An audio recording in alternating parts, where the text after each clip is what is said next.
সমাজের রন্ধ্রে রন্ধ্রে বিগত 54 বছর যারা নেতৃত্ব দিয়েছিল তারা ছিল অসৎ, তারা ছিল দুর্নীতিবাজ, তারা ছিল চাঁদাবাজ, তারা ছিল জনগণের অর্থ সম্পদ লুটকারী, অর্থ পাচারকারী।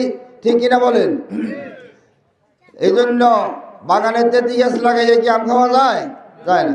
তাহলে এখানে প্রয়োজন হচ্ছে আল্লাহ ভীরু, যারা 1 টাকা দুর্নীতিও করবে না, জনগণের অধিকার জনগণের কাছে পৌঁছিয়ে দিবে, এমন নেতৃত্ব প্রয়োজন আছে কিনা বলেন? বাংলাদেশ জামায়াত ইসলামী 1941 সালে প্রতিষ্ঠা লগ্ন থেকে শুরু করে আজ পর্যন্ত এই মানের লোক তৈরি করেছে যারা 1 টাকা দুর্নীতি করে নাই। কি কোনো প্রমাণ আছে? আমাদের 2 জন মন্ত্রী 3টা মন্ত্রণালয় চালিয়েছেন, সংসদে চ্যালেঞ্জ করেছে আমরা কোনো দুর্নীতি করি নাই। ওই চ্যালেঞ্জের জবাব কি কেউ দিতে পারছে? বিভিন্ন ধরনের তদন্ত হয়েছে, দেশীয় আন্তর্জাতিক কোনো দুর্নীতি পাওয়া যায় নাই।